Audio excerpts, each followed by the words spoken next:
Well, yet another merger in the airline industry. Southwest Airlines buying AirTran in a $3.4 billion deal, a big move that brings big changes to Southwest, a new type of plane, international destinations, and business class. Southwest CEO Gary Kelly joins us now from Dallas. Big day. I know this has been in the works for a long time. I think the first question would be, why now, given the state of the economic environment really globally? Why was now the time to put that money to work? Well, you know, for us, it's an opportunity to grow that we just wouldn't have otherwise. And I think the same is true according to what AirTran says with AirTran. So we're ready. We're financially healthy. We've got the cash. We've got the balance sheet.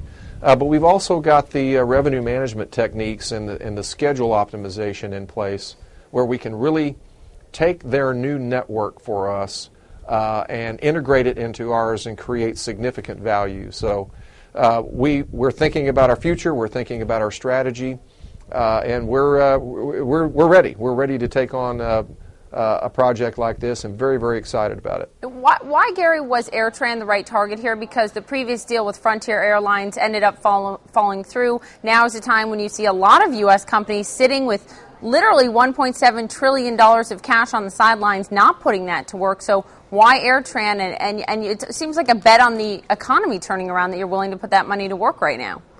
Well, it's a bet, at least, that the economy won't get significantly worse. But I think just combining our two route networks creates enough revenue opportunities that it overcomes the concern that one might have about the economy over the next several years.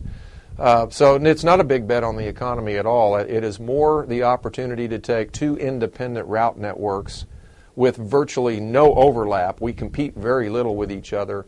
It adds new markets. It adds Atlanta, most particularly, but it also adds Washington Reagan. It adds 4 international markets. It adds San Juan. And it adds very valuable slot positions at New York LaGuardia. All of those that we can take what AirTran is producing on its own and make more with it. So we see the synergies being $400 million at a minimum a year, in addition to their earnings, which is roughly a couple $100 million a year. How important is Atlanta to you? Because being there, having a much bigger presence there, you're competing directly with Delta's hub. True, but we compete with airlines across America. And we all know how competitive the airline industry is. It's brutally competitive. Mm-hmm. Well, we win with great service and low operating cost, so we'll certainly bring that to Atlanta. But with AirTran, we are buying a profitable operation in Atlanta already. Mm-hmm. It will rival the size of some of our larger operations around the system. It's interesting for, I'd say, a year plus now, Gary. Every time we talk, every quarter, we talk about international expansion for Southwest. And when will we see that? Well, now we will see that with this AirTran tie-up. What kind of expansion internationally are you foreseeing for Southwest down the road? You know, what we've really laid out here is for the next 2.5 years or so, we'll be focused on developing our domestic opportunities that AirTran brings us. And that will keep us very busy. In fact, I'm sure we won't have all that completed in 30 months. By that time, 2 to 3 years out, we should be ready ourselves for international service. We've made the commitment, and we have revealed that today, that we are committed to near international service. That means that we have to be committed to replacing our reservation system technology so that it will enable international itineraries.